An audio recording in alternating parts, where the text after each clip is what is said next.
Ao começar este papo de fradinho, eu quero deixar aqui bem claro que não estou a fazer um vídeo contra a crença de qualquer pessoa e que tudo quanto aqui eu vou relatar está devidamente assentado nos anais da história. E é sobre a figura de um homem que durante toda a sua vida viveu de forma amargurada, indecisa, sem realmente ter em si uma fé verdadeira em Deus e que terminou rompendo não com uma igreja a qual ele participava ativamente, mas sim rompendo consigo mesmo, por mais uma vez, ao longo do seu caminho desde o começo. Esse é o Martinho Lutero. E é sobre esse heresiarca, neste dia em que relembramos a Reforma Protestante, que este nosso papo de fradinho irá se debruçar e falar. Olá, tudo bem com você? Comigo, ó, joinha. Eu sou o Frei Mário Oliveira, da Missão Franciscana Independente, e a partir de agora você está junto comigo para construirmos mais esse papo de fradinho. Então, vamos aos fatos. Era começo de manhã, no dia 31 de outubro do ano de 1517, na pequena cidade de Wittenberg, na Alemanha, quando um monge da ordem agostiniana se aproxima da entrada da igreja do castelo e prega na porta um folheto redigido num latim elementar, no qual se podia ler 95 teses e que tinham como foco central o comércio de indulgências, que eram praticados pela Igreja Católica Romana. O nome deste monge era Martinho Lutero, e aquela sua atitude passaria a ser definida como sendo o primeiro momento do que entraria para a história com o título de Reforma Protestante.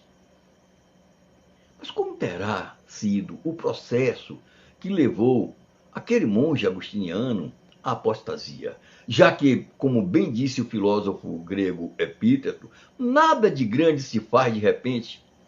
E com certeza, a tal reforma não foi algo feito a partir daquela atitude simples de Lutero. Assim, é preciso conhecermos o que construiu de verdade a tal reforma. Vamos primeiro tentar conhecer um pouco sobre Martinho Lutero. Ele nasceu no ano de 1483 e era segundo dos mais velhos dos 8 filhos. Apesar da enorme rigidez que havia dentro da sua casa, ele era sim um bom aluno. E seu pai decidiu que ele deveria estudar direito, o que com certeza daria um bom destaque, um status social à família, que era muito pobre. Então, aos 22 anos de idade, ele começou a estudar direito, tendo, porém, desistido dos estudos ainda nas primeiras semanas e resolveu, contra a vontade do pai, entrar para a vida monástica. Mas qual teria sido o fato que o levaria a dar uma guinada tão grande em sua vida? Isso aconteceu em um dia, após ele ter deixado sua casa, rumo a Mansfield, quando foi surpreendido por uma tempestade violentíssima, uma tempestade intensa, com muitos raios caindo próximo a ele. Apavorado e sem ter onde se abrigar, ele então implorou aos gritos, abro aspas, socorra-me, Santa Ana, e serei monge. Fecho aspas. Aconteceu então que a mãe da Virgem Maria, a avó de Jesus Cristo, a Santa Ana, atendeu ao seu clamor. E a tempestade, de repente, cessou. Cessou totalmente. Ou seja, já a decisão de Lutero em entrar para a vida de monge católico foi tomada diante de forte temor e de uma intensa carga emocional causada pelo pavor à tempestade. Por isso, fica claro que jamais Lutero deu qualquer indicação de ter a mínima vocação ou chamado para a vida monástica ou sacerdócio. Lutero já falava sobre as constantes tentações que sofria, e as quais, segundo ele, afirmava que não eram carnais. Muitas vezes eram, segundo ele, por maus pensamentos, por desesperos, incredulidades e principalmente por um grande ódio a Deus. E ninguém conseguia tirar da cabeça dele a imensa obsessão que tinha e pela qual afirmava que já estava condenado ao inferno e que nenhuma oração que ele fizesse conseguiria tirar da sua cabeça essa obsessão pelo demônio e pelo inferno. Ele mesmo afirmava que constantemente fazia penitências, mas o desespero não o largava. Por essa incapacidade de livrar-se desse temor da condenação, que ele terminou por concluir que era impossível para ele vencer o pecado. Portanto, só a fé poderia justificar a ele diante de Deus. E assim, passou a crer que bastava a fé para obter a salvação, sem a necessidade das obras. Essa teoria, então, foi se desenvolvendo, amadurecendo dentro da cabeça de Lutero, até se tornar uma das doutrinas centrais da pseudo-reforma que ele passou a pretender. Ele também chegou à conclusão de que Deus poderia, segundo a sua divina vontade, condenar os inocentes e salvar aos culpados. E que o pecado pode sim coexistir na alma junto com a graça. Assim, ele concluiu que a salvação depende totalmente da vontade de Deus, não importando o que o homem seja ou que ele tenha feito. Na verdade, Lutero se baseava para isso em passagens bíblicas que por ele eram tiradas de contexto. E aí pareciam até afirmar que só a fé salvava, como por exemplo, o que está escrito em Romanos 3, versículo 28, onde se lê, abro aspas, concluímos, pois, que o homem é justificado pela fé, sem as obras da lei, fecho aspas. Mas quando era confrontado com a epístola de São Tiago, por exemplo, via que esta apresentava muitas outras passagens onde podia-se ver que a fé sem obras está morta. Ao que Lutero simplesmente respondia: é palha, não é autêntica. E assim ele ignorava totalmente a necessidade da fé e das obras para a obtenção da salvação. E mais ainda, ele afirmava que a necessidade de boas obras para a salvação, como pregava a igreja, era uma farsa, e que as penitências e as indulgências não apenas eram inúteis, como acima de tudo eram blasfêmias.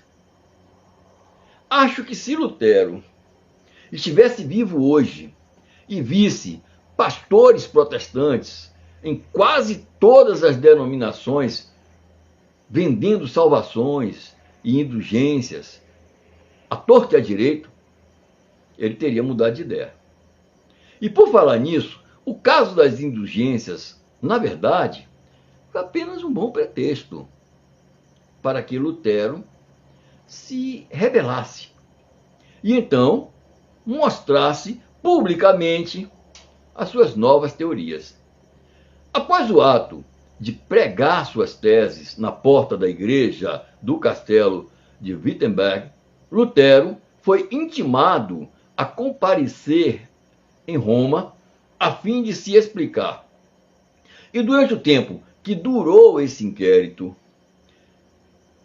interno, ocorrido na Santa Sé, Lutero demonstrou uma mais completa e absoluta falta de convicção a respeito dos seus próprios pensamentos.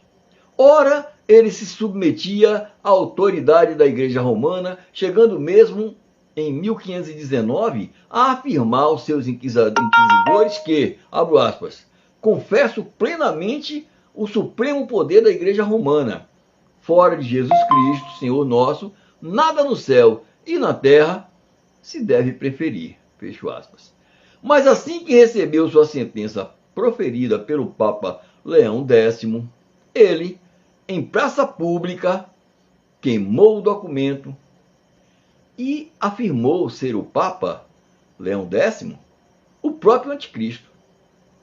E ao contrário do que havia dito pouco tempo antes, ele disse, abro aspas, uma licenciosa espelunca de ladrões, o mais imprudente dos lupanares, o reino do pecado, da morte e do inferno.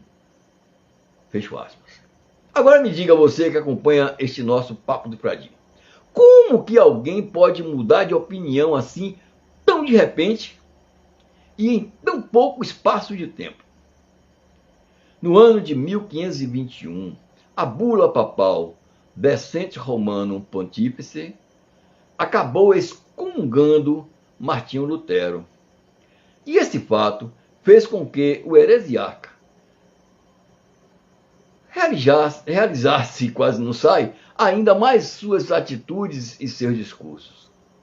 Os camponeses, porém, não aceitavam os princípios de insubordinação que a nova religião criada por Lutero pregava. E isso provocou uma grande guerra chamada Guerra dos Camponeses, e que durou de 1524 a 1525. E como Lutero tinha o apoio financeiro dos príncipes alemães que patrocinavam a sua recém-criada igreja luterana, e como o movimento dos camponeses atingia em cheio a sua igreja, Lutero, para agradar os nobres, escreveu um panfleto intitulado Contra os bandos assassinos e ladrões camponeses. E neste folheto, ele escreveu um texto onde dizia o seguinte, abro aspas, é preciso parar os camponeses, degolá-los, passá-los a fio de espada, em segredo como em público. Nada é mais pernicioso, mais prejudicial, mais diabólico do que uma revolta. É como um cão raivoso. Se não o matas, ele te mata, e a todo o país contigo. Fecho aspas.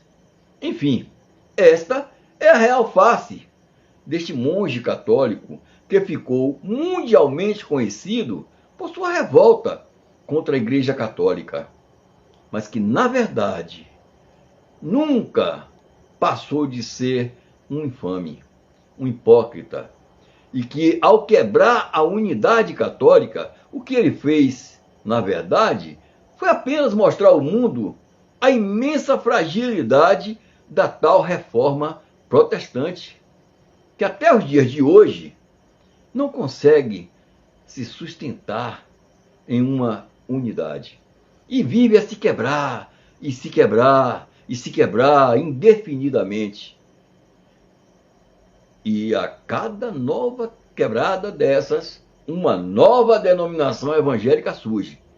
Todas nascidas do mesmo princípio luterano, que são a falta de escrúpulo, a hipocrisia e principalmente a ganância junto à vontade de exercitar o poder. Bem, termina aqui mais este nosso Papo de Fradinho, mas eu quero te pedir que agora nos deixe aí o seu like e que, se ainda não for inscrito aqui no canal, aproveite, clique no botão de se inscrever, comente, toque no sininho. Olha, você nem imagina como isso nos ajuda a levar um pouco mais adiante os nossos vídeos, até chegar em outras pessoas. Tá bom? Eu quero a sua participação e eu sei que você me dará. Então fique agora com Deus. e até o próximo vídeo. Paz e bem.